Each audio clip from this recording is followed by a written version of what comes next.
What's up, guys? Welcome to the Deeper Bible podcast. We are about God's wisdom for everyone. And as the name says, we want to go deeper than usual into things about the Bible, philosophy, theology, culture, also with an eye to how it lands in our everyday life. So pumped that you're here. My name's Ryan, and I'm here with my friend Destiny. Hey, guys. And do us a favor, if this is helpful for you, all the things would be great. Leave a comment, share with friends, etc., that'd be great. Today we're doing something special. We're going to do a 3-part series, and the topic is this: what should Christians think about Israel? The land of Israel, the people of Israel, the modern state of Israel. There's a lot of big topics there. It definitely could get it in one episode, and we want to take our time, so we're going to do it in 3 episodes, and pretty excited about it. But Destiny, obviously this is comes at a time when there's just around our country and around the world, there's huge passions about Israel on both sides. Oh, yeah, absolutely. And I think especially for those of you listening who are evangelical Christians, maybe there's an experience where you're like, okay, so it seems like as a group, there maybe is an expectation about support for Israel. What does that mean? Why do we support Israel if we do support Israel? What does that mean to support Israel? Right. There are a number of different angles that this conversation can be had from. I mean, there's the geopolitical conversation, there's the humanitarian conversation, theological conversation. Yep. We'll be a little bit more centered on that, but that doesn't mean that, theology reaches into all of these categories, right? And so to say that you can have one without the other, I think is just inaccurate, especially in terms of this conversation. So I just wanted to set the table there and say that expectations, especially in terms of this conversation, are very mixed, and we recognize that, we honor that, but we're going to be as faithful to the theological approach as possible. Yeah. Quick story to what you just said, sort of exiling theology from the conversation. I remember one time at Harvard, the ex-head of the Mossad came and gave a talk. And so I went, and then afterwards it was like open mic, student ask questions. So I went up to the mic, and I was like, "Sir, thanks for your talk." I can't remember this guy's name, but he was the outgoing director of the Mossad. Anyways, I said, "What I don't understand in your forecast of the Middle East is why you're so confident that policy interventions will be effective in what is fundamentally a theological dispute." And all I remember about his answer is that it was a non-answer. It was an evasion. It was trying to pretend that visions about God and about the way the world is, those really have no place in our serious calculations about how the world works. And it just struck me as like kind of naive, actually. So we should say it's August right now of 2024. Yes, and the only reason I want to timestamp this is because things in the Middle East are rapidly developing. Yes. So it's early August. What's today, actually? Today's the 18th. Mm-hmm. So I don't know what's going to happen on the 19th of August in the Middle East. But as of now, in the last 9 months, there's been a major war. On October 7th, Hamas came in and did horrible things to thousands of people in Israel. Since there have been ballpark 40,000 who have died in the Gaza Strip. Those numbers are usually qualified by, and the Palestinian Authority doesn't release the number of militants and so forth, or Hamas. But that's happened. 5 Ivy League presidents have resigned because of the way they've handled student protests. Major cultural forces at work. Benjamin Netanyahu came and spoke to Congress recently with protesters outside. This is a big deal. And in my experience, Destiny, at least Christians among our age, there's a little bit of a puzzlement in terms of how to even think about all this. It's like, Absolutely. I want to be faithful to the Bible. Absolutely. I also, maybe kind of the paradigms I received when I was a young person are a little like, do I really believe that? Yes, there's a little bit of disillusionment. Yeah. There's a little bit of, I'm finding out information that makes me question whether or not this is really the full picture. How do I respond faithfully to crisis while also dealing theologically with my view of the world? Right. How do I hold those things in tension and be a faithful person? Right. And I think part of the challenge is that the received wisdom, and for lack of a better term, let's just call it right and left, okay? Mm-hmm. Both the right-wing vision of Israel and the left-wing vision of Israel have in view a people who has suffered a great deal and a people who has caused a great deal of suffering. Yes. There's a victim and a victimizer on both sides. Mm-hmm. And I think we're really talking about two groups of people who've been through a whole lot. And the history of the Jewish people, they've been through a whole lot. So have the Palestinians. They've been through a lot. Yes, and absolutely. we don't have to pretend that one party is whitewashed and one party is wicked. Also, by the way, as someone who's lived there for a long time, and we'll circle back to that, the internal diversity amongst Israelis and Palestinians is enormous. I mean, Amos Oz, in fact, we're going to do a little bit of a book share, but I'll start with this one. Amos Oz, an Israeli journalist, novelist, left of center. This is called In the Land of Israel. And it's really each chapter is a sketch, a portrait of a different segment of Israeli society. And boy, there are very, very different segments. Yes. Fun fact, after Hebrew and Arabic, the language probably most spoken in Israel is Russian. There's a ton of Russian Jews. And another fun fact that a lot of American evangelicals don't know, for the first 3 decades of Israel's history, modern Israel was a socialist state. Its founders, its ideologues actually had a sort of a socialist view that was, kibbutzim were communist experiments. And so that sits awkwardly alongside the sort of Cold War mentality of the empire of evil, but Israel's on the empire side of good. But, a famous saying in Israel is, you go to Tel Aviv to play, you go to Jerusalem to pray. So there's where you go play and there's where you go pray. Yep. And people who love Tel Aviv really don't like Jerusalem. People who love Jerusalem really don't care. I love Jerusalem. And if I never went to Tel Aviv again in my life, I couldn't care less. And that's just me. But all I'm saying is, boy, there are different takes on what the meaning of Zionism is, what the meaning of Israel is, what it means to be a Jew. There's no easy monolith. There is no sort of like, well, Israelis think, so forth. Like, go read newspapers, Yediot Achronot, which is right of center. Read that alongside Haaretz, which is the New York Times analog, alongside the Jerusalem Post, alongside, I mean, the sort of political diversity that there's in the United States, the sort of internal diversity to American Christianity, there are analogs to all of that in Jewish practice in Israel, and politics over there. And the Knesset, which kind of took over wholesale the British model and then tweaked it thereafter, it's not a two-party system. There's a lot of parties. Parties are continually being created or merging. So it's the way democracy functions over there is different. They don't have a constitution, technically. They have what are called, what do they call them, base laws or primary laws or something like that. Top of my head, can't remember.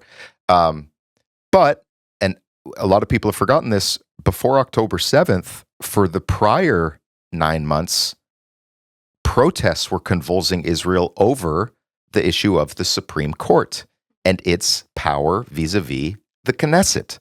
And so it's fundamental issues where, one way to see it, a lot of secular Israelis who are sending their kids to the army, who are paying a lot of taxes, who do not believe in a sort of a Torah-driven halakhic life, are looking up the hill of Jerusalem or to ultra-Orthodox communities that are having 7 or 8 to 12 kids per family on government subsidy to study Torah, not sending their kids to the army, yet they are becoming a democratic powerhouse. Because, Israel, there's a famous story in Israel.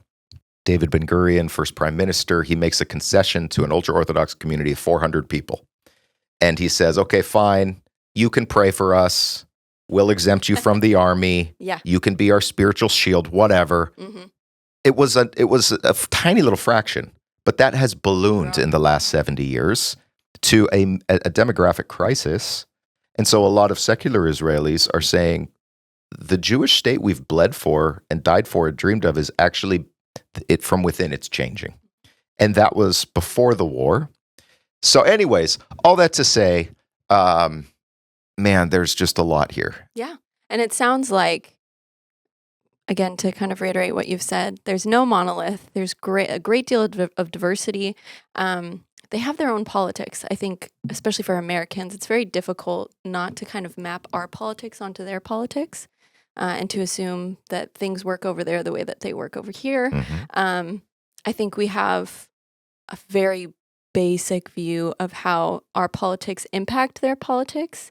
Certainly, I think we have influence in the Middle East. Money is huge. Yeah, but I think that something you're touching on here, and this might be a little bit of a live wire, but the reality is we don't have a full picture here in America. Often, yeah. We often don't. Yeah. And that's not to say that we can't say anything about the conflict because of that, or we can't engage in this conversation, but it's simply to humbly say we might not have all the pieces here of the puzzle. Right. And so doing some work, some intentional work to be a part of conversations that help us gain those puzzle pieces with a bit more clarity, I think is a faithful work that I would encourage us all to do. Yeah, and hopefully these next 3 episodes can be part of that. Exactly. So let me give you the menu, the things we're going to try to cover. Please. Over the next 3 episodes, we're going to try to cover this. The land. Whose is it? Does anybody own this place? That's a small question. Who does it belong to? Yeah. What do we even mean, the land of Israel? What does that even mean, the promised land? Yes. Why is this little bit of land so special biblically? Like, does God love that patch of dirt more than another patch of dirt? Let's talk about that. Something I think is personally fascinating is the name of the place itself. Israel. In Hebrew, Yisrael is maybe more how it would be said. That name doesn't just have one meaning. It has multiple meanings that I think can illumine from within that place. So we're talking about that. And then we're going to hit on a variety of issues that are about Christians vis-a-vis Israel. So what is the status of the covenant of God with the church and with Israel? What does that mean? Famously complex issue. We're going to talk about some isms. Dispensationalism. Yes. What is that? Supersessionism. What is that? God. What is the idea that God controls history? Does God work through the American Congress and the Knesset and Qatari-backed, Iranian-led Palestinian coalition? Like, is God in charge of history? What does that even mean? How should Christians engage politically? What do we do about this? Do Christians have a promised land of our own? Is Israel ours? Like, what? I mean, these are big questions. You're just getting the flint. So just going like yeah, this. we've got a collective hour and a half ish, and if everybody's mad by the end, that'll be great. So we'll do our best. Yeah, no, we definitely want to have this conversation humbly, but we also recognize that with an idea comes a contrary idea. Yeah. There are going to be disagreements. There are going to be agreements. And so we hope that whether or not you anticipate you will disagree or agree with us, that you'd stick around. As the proverb says, one man states his case and seems right until the other comes forward and questions him. Yes. And yes, that's a good one. Oh, it's one of my favorites. Yes. It's one of my favorites. All right, well, let's hop in. Let's do it. So let's talk about kind of what has made this conflict well before October 7th, but certainly afterwards, so heated. It seems to me that there are 2 narratives at war, 2 stories very much warring with one another. Yeah. Can you kind of identify what those are and what they mean, especially in relation to the land? Because there's land claims, or maybe the word rights are being used about whose land it is. Sometimes there's conversations about, well, we're indigenous to the land. What does that mean? Yeah. Does that then supersede what we see as maybe perhaps a biblical grant of land? It's been given by God to a specific people. How does that shape up? This is kind of setting the tone for why this is so hard to resolve and to find peace. Right, because it's very hard to disprove a powerfully, emotionally narrative. Yes. In fact, I have one of the books I'll share. It's in Hebrew. It's called Lilmod et narrativa histori shel ha'acher, to learn the historical narrative of the other. And it was written by a group of Palestinians and Israelis. It's actually a fascinating idea. In this book, and I hope it's translated into English somewhere, in this book, it goes through like the last 100 years of history over there. Each chapter is a decade. On one page, and as you can see, it's kind of a wide book. On one page, it gives the classic Jewish account of what happened. And on the other side, the classic Arab account of what happened. So same battles, same treaties, same everything, drastically different construals of what happened. So yes, narrative wars are at the base here. I want to back up though, because beneath narratives are people, and I just want to mention a little bit about my own personal background in the land of Israel first. Sure. Because our biography shapes our theology, and that's very true. And so I just want to kind of full disclosure about my experiences over there, and then I'll also point to some other books because, as Destiny was mentioning, it's a matter of work to really understand these things, like reading a lot and really understanding. You can only get so much from a conversation. The real learning happens in reading.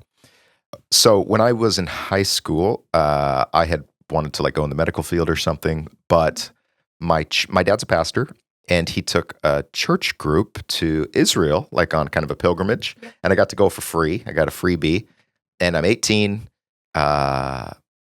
My world revolves around basketball and hunting.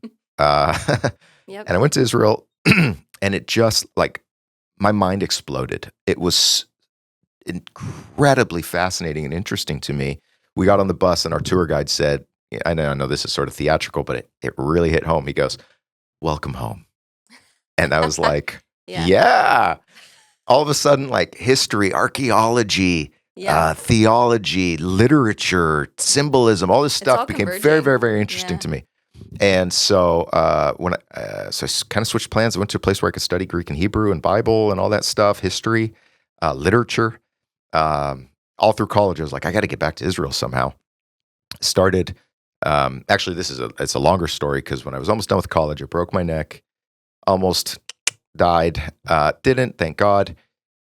Started at a seminary in Boston, Gordon Conwell, that allowed me to do a semester in Israel. Oh, great. So my second semester was in Israel, just still kind of recovering from the neck thing. And at that point, for a variety of reasons, I was just donezo with school. And also, I was like, I'm in Israel, and I'm not going back to the States. I'm staying here. So I dropped out.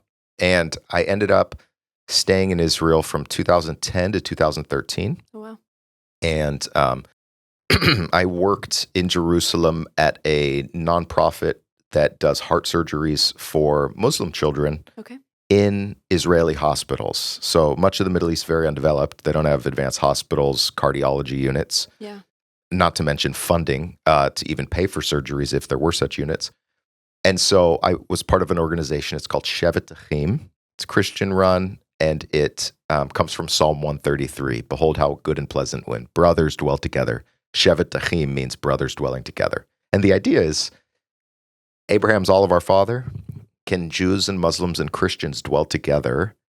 And, in my own Christian journey, watching Jesus' teaching of you shall love your enemy and bless those who curse you, and seeing how that works, how ancient wrongs are dissolved when people come together over the life of a child.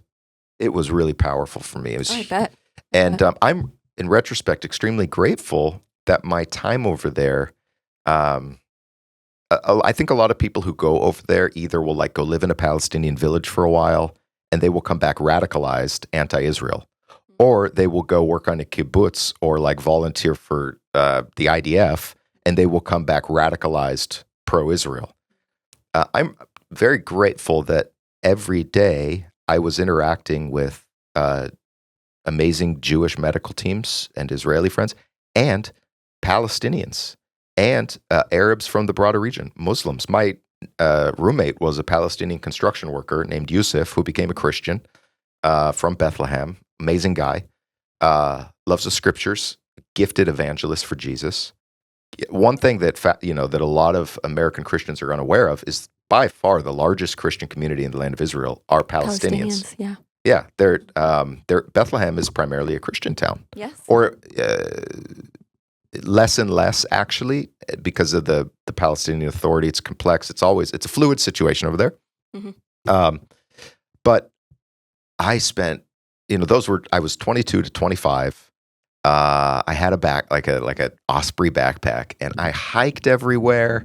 I got a secondhand bicycle. I'd like bike around the Sea of You're a Galilee. nomad. Oh, totally. Yeah. I was a total hobo. Went spelunking in the Dead Sea Scroll caves. I was like obsessed with finding Cave 1, which is a kilometer from the Qumran settlement. Not even close. It's unmarked, way far away. Yeah. And so several expeditions and trips to the Hebrew University Library.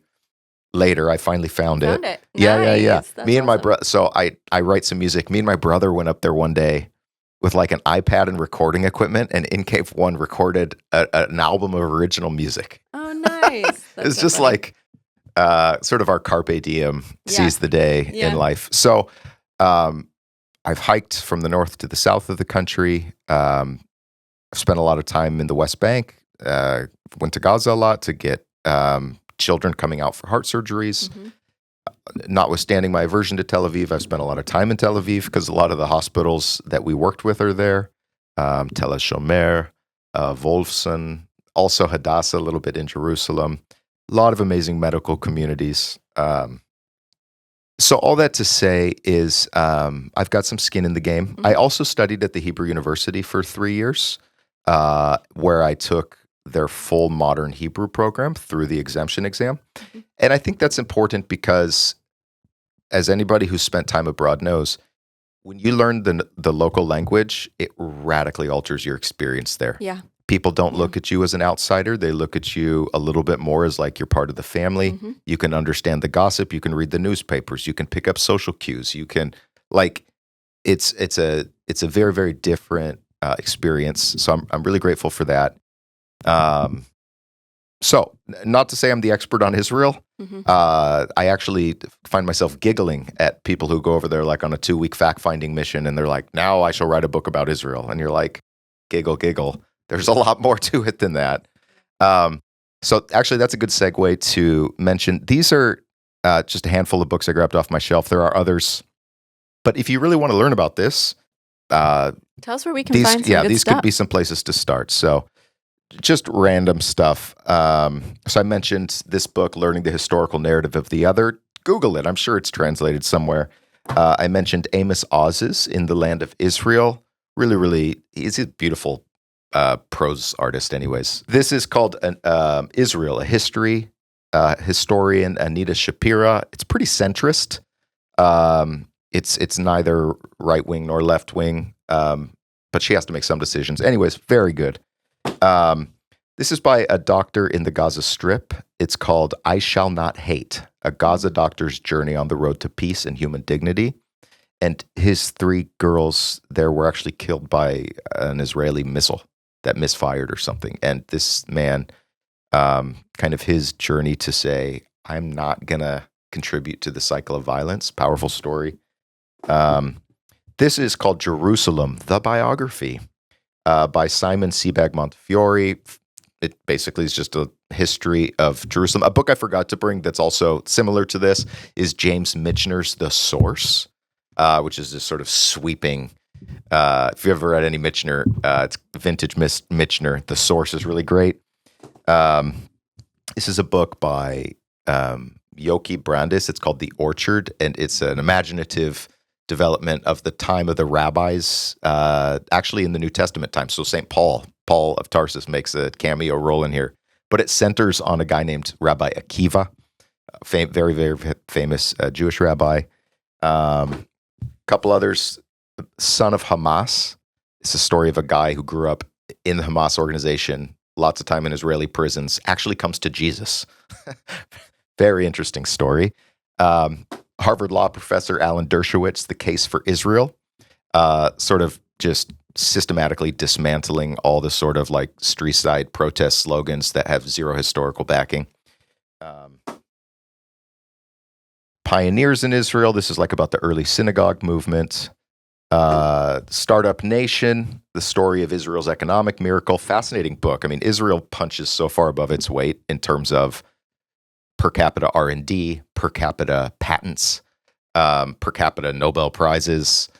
Like, how is this tiny little country such a kick-butt country in terms of economic footprint. And I love they talk about the off-road mentality of the Israelis. Basically, like, there's not a road where we want to go. Fine, we'll make one. Yeah, we'll just go off-road. So that's them. Here's a book, serious book. It's called Israelis and the Jewish Tradition, an ancient people debating its future. Like, if you want one-stop shopping to be thinking about, like, wait a minute, are the Israelites the same as the Israelis? No, the Israelites are from the Old Testament. Israelis live in Tel Aviv. And they're kind of the same, but kind of different. How do you negotiate that? Here's a classic, just a couple more. Chaim Potok, very, very famous Jewish writer. It's called Wanderings, A History of the Jews. Beautiful, beautiful book. Elie Wiesel's Night. This guy won the Nobel Prize. Taught at Boston University a long time. It's his Holocaust memoir. Oops. And then Hannah Arendt's Eichmann in Jerusalem, where the Israeli Mossad hunted down the mastermind of the final solution, Adolf Eichmann. He was hiding in Argentina after World War II. Fascinating. Anyways, as you can see, I'm probably a little bit more aware on the Israeli side of the spectrum than the Palestinian side.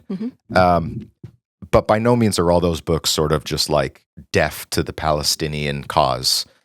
So that's a broad spectrum. Pick one that sounds interesting and begin. Yeah. So with that, now I think that I'd love to answer your question. Yes. And kind of paint big picture, like the history of that part of the world. Yes. And several things that we need to pay attention to.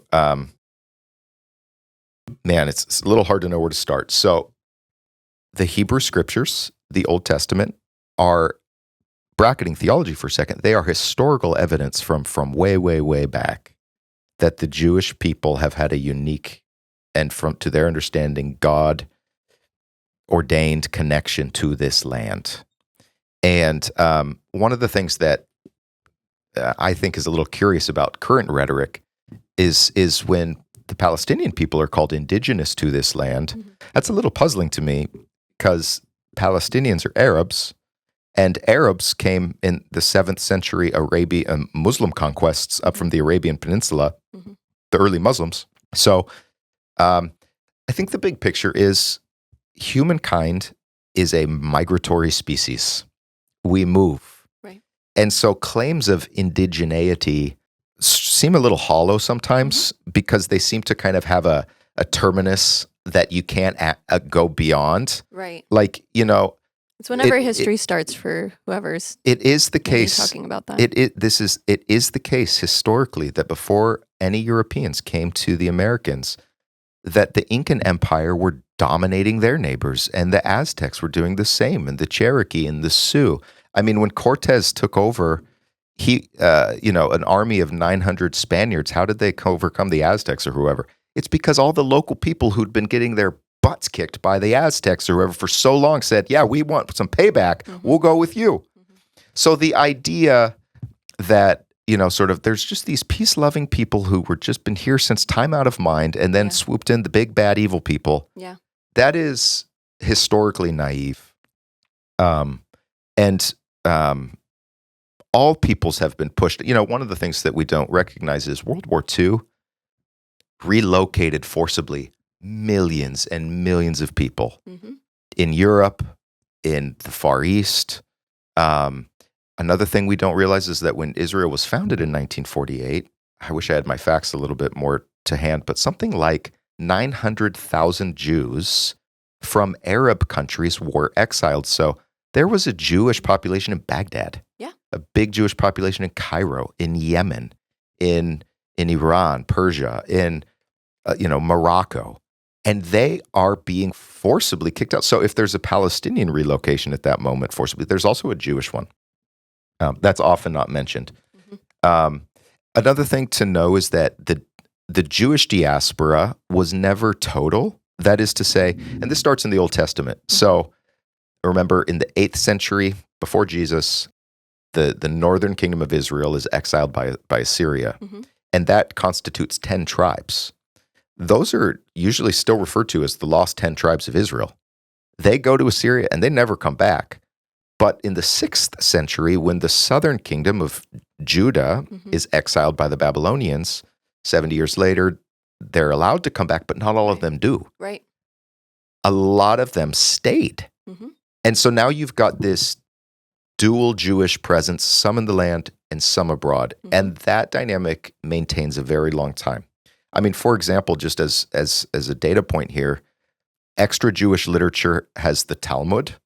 It's authoritative, but there's two Talmuds.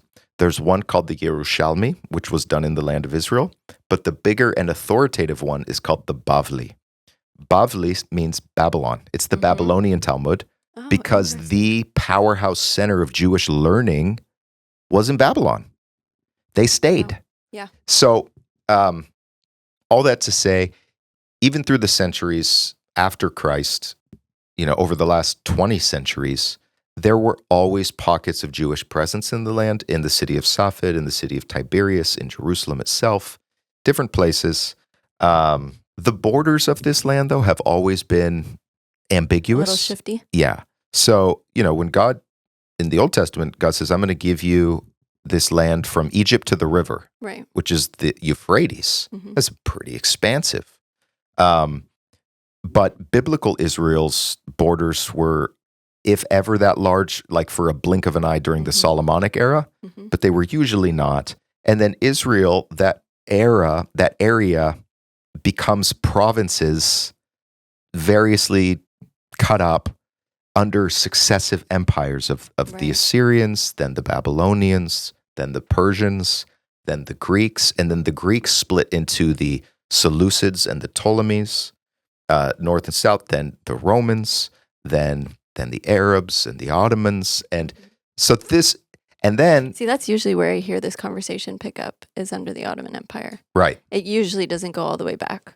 Right. I think this is a helpful point. This is a salient point, that we can't just decide when history starts and then skew it from there. Totally. Because that's a lot of where these conversations begin, and so we're skewing them from the start. Yes. And perhaps maybe, how would you respond to this question? Yeah. Is it fair at all? Because it almost sounds like you're making this, I don't want to say argument, but making the case for Jews having a bit of an indigeneity to the land, right? Because it was given at one point by God, and it was kind of before that Arab conquest. Is that what you're trying to say here? Or are you just saying this goes back way further than... I'm actually trying to say both. Okay. Because very often the sort of chants from the river to the sea, Palestine will be free, indigeneity. It's like, well, if you want to play it from that angle, actually, the Jews have been here a lot longer. Sure. And the Palestinian Authority has always stonewalled any archaeological excavations in, for example, the Temple Mount. Because if X professor at the Hebrew University is allowed to unearth conclusive evidence of Jewish presence here, 1,500 years, 2,500 years before Muhammad apparently flew to heaven, so that's a no-no. Yeah. And they've been famously obstructionist in terms of the historical record there. So just in case it sounds like I'm a lot of gobbledygook, bottom line, yes, I do believe the Jewish people have an unassailable claim to that part of the world as their ancestral homeland. Does that mean does that mean no one else can be there? No, it doesn't. Does that mean no one else was before them? No, it doesn't. Okay. The Bible itself says that. Abraham came into the land and there were the Amorites and the sevenfold nations. But by the way, the Philistines, who give their name to the Palestinians, and there's a little side story here. The Romans named the region Palestina as a mockery to the Jews, who were a pain in the butt to the Romans. The Jews were always revolting, and so they said, we'll name it after your archenemy. Right. Yeah. But the wrinkle is that the Philistines were Greek peoples. They were seafaring peoples from the area of Greece who settled the eastern rim of the Mediterranean. So, I mean, it's just a very complex ethnic, geographic, linguistic landscape. But the Jews have as good or more historical claim to that bit of land than anybody else. And I get, frankly, I get puzzled and irritated when there are double standards applied to Israel, where somehow Israel's, the Jewish people's historical claim to this land isn't nearly as valid as anybody else's. And this is where a lot of people say, yeah, well, it's because you're anti-Semitic. And so we'll get to that. Yeah. Let me just try to finish out the sketch of this history. So in the 19th century, so that's the 1800s, the Jewish people always yearned for the land of Israel. That was always there. Zion, the temple, that's a longing of the Jewish people. In the 19th century, there starts to be a movement that starts to actually create some political force behind this. It's often called Zionism. And there are waves of immigration that start to trickle in, often from Eastern Europe because of the Russian pogroms. I mean, it's just not a happy place to live if you're Jewish. And these waves of immigration are called aliyot, or in the singular, aliyah. When you immigrate to Israel, it's called making an ascent, an aliyah, because this is the highest place in the world. And we'll talk more about that later with sort of the temple theme of the land.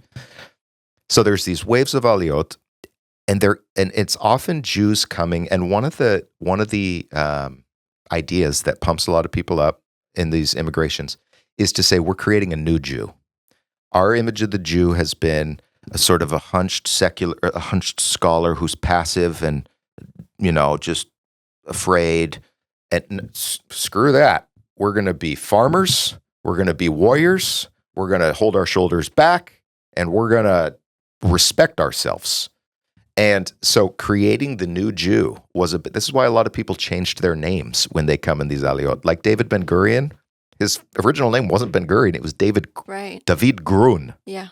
And lots of people changed their names when they came to Israel because they're creating a new Jew. So agriculture was a huge part of these movements. They start settling, and they start legally buying up from often absentee landlords in the Ottoman Empire who live in Istanbul or something. Sure.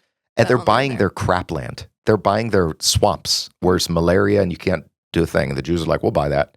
They're buying their deserts where there's nothing. They're like, we'll buy that. And they're working their tails off and innovating new technologies, bringing in eucalyptus trees from Australia to drain the swamps, pioneering drip technology so that you can make the desert bloom, a variety. And they're doing it often around on the widest parts of the land. This new Jewish economic energy in the land actually creates a great deal of jobs. So if you look at the Arab population statistics over time, as the Jewish growth came in, the Arab growth followed it because there were a lot more jobs and economic opportunity. Interesting. Yeah. I think even as I'm sitting here, I'm struggling a little bit. Yeah. Because even the history of something like economic growth in the land, I've heard a very different account before. Somebody said, okay, so certainly there were Jews who moved into the land and did so, quote unquote, peaceably and purchased the land from absentee landowners. And worked it, but then realized that they didn't know what they were doing. And so then they hired the people who were originally in the land, Palestinians, because they knew the land, they had worked the land, they had lived in this land. And so they were truly the ones who, on their backs, that's how the Jews flourished, and that's how the economy flourished is really on the Palestinians' back, but the Jews took the credit. Yeah. And I'm not trying to recount this in a inflammatory way. I'm simply saying this is the account that I've heard many times over. And I'm hearing your account and my brain's going, what? My brain's going, how do I understand what is true about that? I think what is true is a nuanced both and. So I'm trying to paint in big sketch and that's why I'm bringing pictures. This up, though, because so many people have this experience now. You listen to one podcast or the other podcast, or you read that book, you read this book. Honestly, I think this has probably more to do with conversations than it does maybe more hard-hitting historical writing that really tries to do its job at keeping that balance. But your brain all of a sudden says alert, there's two warring stories here. I think the hallmark of adulthood is being able to handle complexity. And Yeah. the complexity here is to say it is neither the case that the Jews came in and did everything and by the sweat of their brow did everything. Mhm. That's not true. They worked with locals. Mhm. It is also not the case that the Jews came in as a bunch of greedy capitalists who didn't want to do anything, and they just made the Palestinians do that, and they said, "Great, we did awesome." That is super not true. Mhm. It's a both and, but yes, there's a narrative tension here. Tension, There's yes. narrative tension here, and I don't want to. Yeah, I don't want to sidetrack you. Please keep us in line. But I wanted to name that because already, as we talk, I know that there's going to be some. keep that coming. Keep it coming. What do you call that? Pushback. Yeah, but also just like in your head when two things dissonant, are cognitive dissonance. Oh, That's yeah, what I'm getting at. All right. So I guess last things I'll say here is, there's been Israel has been embattled. It's never been a relaxing place. Some rabbi said that for those looking for meaning in life, Israel is pure heroin, which is kind of true. It is. It's not. It's not relaxing, but it is pretty interesting. Mhm. So there's been a lot of wars: War of Independence, the War of '67, which is a 6-day war. This is very important because in current conversations, people talk about the 67 borders, and what basically happened is, today Iran's strategy is to have a ring of fire around Israel. That's their words. With Hezbollah and Hamas and the Houthis and different peoples. Yeah, pressure from all But back sides. in the days, it was a different ring of fire. It was multiple Arab armies, the Jordanians, the Egyptians, the Lebanese, the Iraqis, and they said, we're just going to destroy Israel. And Israel said, we're going to strike first. And so on day one, they carpet bombed the Egyptian Air Force so that no planes could get in the sky. Anyways, it looked like Israel was going to implode, but they actually expanded. They took the Sinai, they took the Golan, they took Gaza, the West Bank, Jerusalem itself, which is extremely important. Then in 73, the Yom Kippur War happened, 70s and 80s, constant fights with Lebanon. There's Lebanese wars. I think a big principle from all this, though, is to know that one of the things that critics of Israel often say, or sort of peace advocates say, is why don't you trade land for peace? Give them that land, and then there will be peace. And people who are familiar with this history say that doesn't work, actually, because we've already given away a lot of land for peace. Oh, a big piece of this whole story that I didn't mention is after the Ottoman Empire, World War I reconfigured the whole thing. So the borders of the modern Middle East were mostly drawn by guys in London who won the war. I mean, Iraq didn't exist. Iraq is an invention of the Brits. Jordan is an invention of the Brits. And a part of the reason this whole region is constantly a tinderbox is that the nation states are artificial constructs over a much more diverse tribal entities. Okay. Well, the Brits at that time, through a bunch of Jewish lobbying and politicking in Britain, Chaim Weizmann, they get a promise from the British government of a future Jewish homeland. It's called the British Mandate. Google that, and you'll see the borders of the British Mandate are enormous compared to current Israel. Right. So the state of Israel is much smaller than was guaranteed by the Brits. Shucks, there was something else the other thing to say is that throughout the history of Israel, and again, I'm biased, but I deeply believe in Israel's right to exist.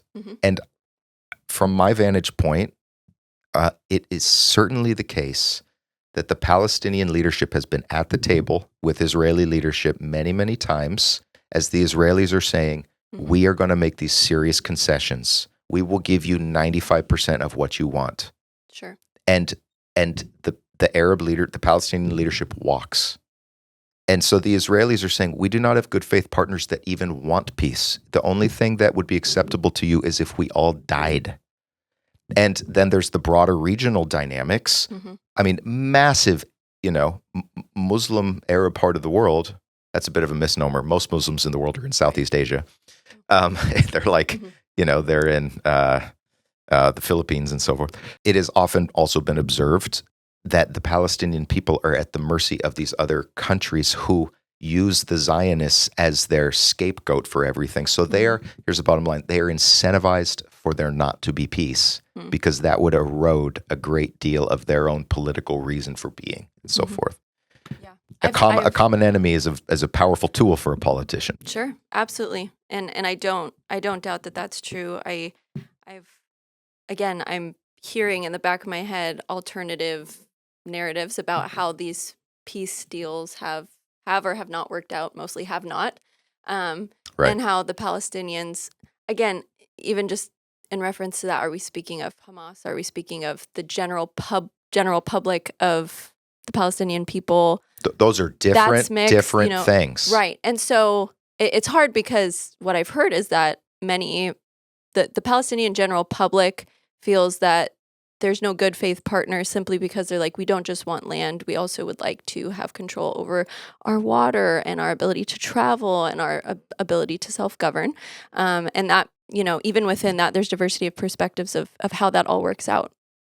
On the flip side, the Israelis are saying you guys haven't been good faith partners, and those who represent you, namely the militant community of Hamas, they haven't exactly wanted peace. We've offered. The way Hamas got into power, they wanted democratic election, and then they did the Hitler move, which is to say our first move as democratically elected people is to remove elections because we're here to stay. Yeah. And so, I feel enormous sympathy for the Palestinian people. Enormous sympathy. They are getting screwed by their leaders. Not always. There's complexity here, and the West Bank situation is a little bit different than the Gaza Strip situation. But it is vital to make a distinction between the leaders, so-called, and the people. Yes. Because the ethics, the blame, the responsibility is distributed very, very unevenly. So, yes, I hear that. So, okay, in closing. Yeah, I think we should probably wrap this one up here because there's just so much, and we'll hit the question of God and history in the next one. Okay, that sounds great. Guys, thanks for listening in. We're looking forward to our next conversation. Yeah, hope this was helpful. We're just starting, and we haven't even touched the Bible really yet. We haven't really touched theology yet, nor have we touched, and this is to give you a clue where we're going to end. I want to end by reflecting on Jesus' saying, "Blessed are the peacemakers; they shall be called children of God."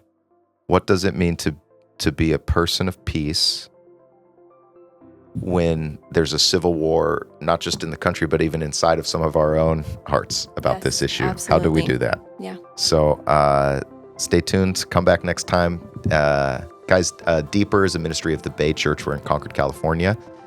And elsewhere in the Bay Area, thebay.church. Would love to see you sometime, either in person or online. And so until next time, truly, shalom to all our friends, and take care. Bye-bye.